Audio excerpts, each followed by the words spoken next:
Biasanya kalau ada kita berpikir agak lebih jauh sedikit, dianggapnya tuh penganut teori konspirasi. Konspirasi itu biasanya pada orang-orang pada sinis, skeptis.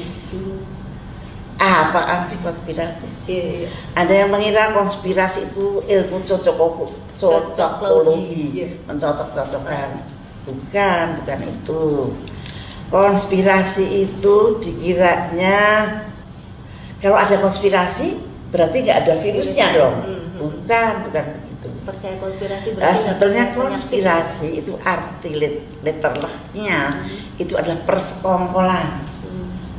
Persekongkolan antar apa dong? Kok bisa persekongkolan antar kekuasaan, antar yang mempunyai kekuasaan dan yang mempunyai kepentingan bisnis besar. Ini di dunia ya, jangan dibayangkan di negara di dunia. Nah, kemudian itulah konspirasi antara dua itu bisa menciptakan apa saja. Nah, pengalaman saya menghadapi langsung. Jadi pada waktu saya mempunyai hipotesis. Hipotesis atau anggapan dasar adalah jawaban sementara terhadap masalah yang masih bersifat praduga karena masih harus dibuktikan kebenarannya. Bahwa flu burung itu adalah bukan alami, tetapi rekayasa. Kemudian saya mengajak negara-negara yang lain. Dan ternyata negara-negara di dunia semua berada di belakang saya. Apakah itu Inggris, apakah itu Perancis, apakah itu Jerman, apakah itu Australia, apakah itu Cina, apakah itu India, apakah Rusia. 128 negara, termasuk negara non-blok yang saya hidupkan.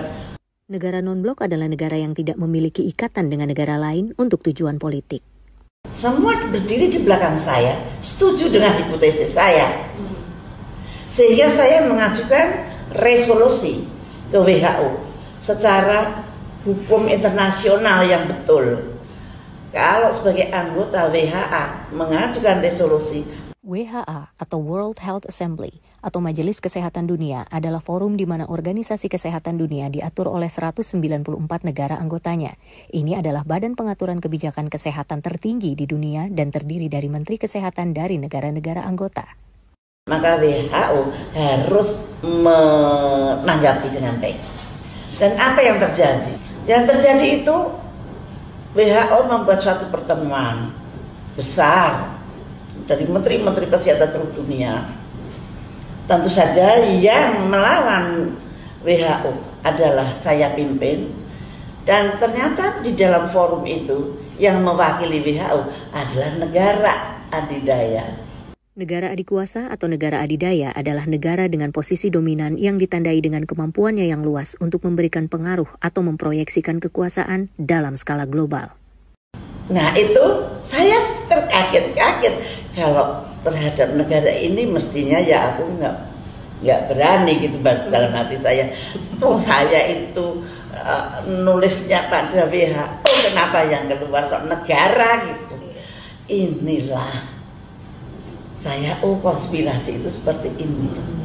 Nah ini suatu bentuk yang jelas-jelas di mata saya dan membuat saya kaget karena munculnya itu kan pas sidang dunia itu. Wah kaget saya, loh kok yang muncul ini.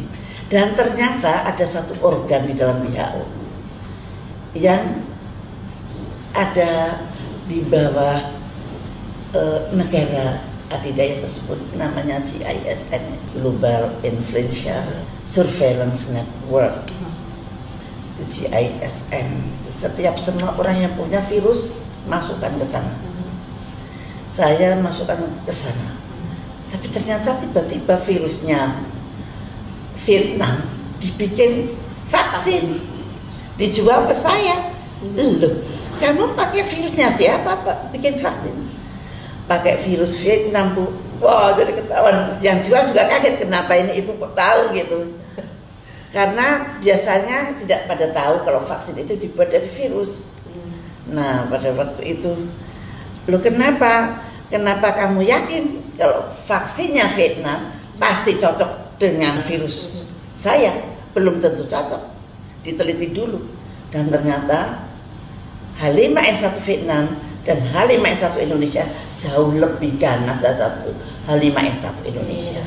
Sehingga vaksin yang dibuat dengan strain Vietnam tidak akan bisa memproteksi virus yang ada di Indonesia. Tapi vaksin yang dibuat dari virus Indonesia, H5N1 Indonesia, mempunyai cross protection terhadap H5N1 dimanapun juga, paling hebat. Jadi begitu virus H5N1 itu bertemu dengan DNA kita, itu menjadi sangat ganas dan sangat hebat. Bikin mati orang maksudnya.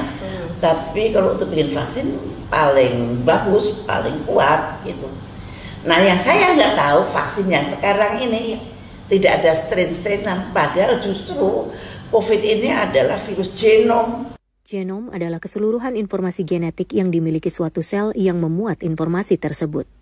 Tapi kenapa strain-strain itu kok dihilangkan dari nama itu? Dulu nama itu H5N1 Indonesian strain, H5N1 Vietnam strain.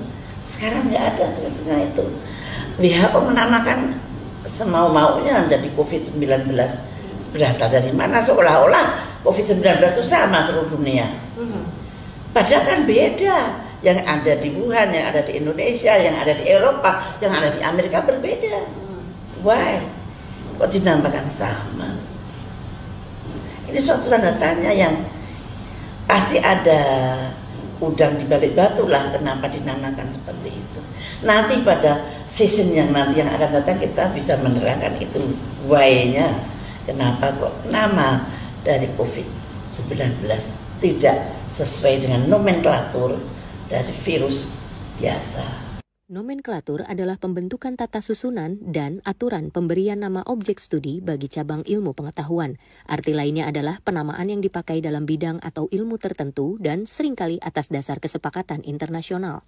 Sekarang kita nggak tahu nih vaksin yang dipakai sekarang ini dari berbagai macam merek juga kita belum tahu juga ya Bu. Tidak transparan. Contohnya Pfizer. Pfizer itu hanya memakai kode genetik dari spike protein.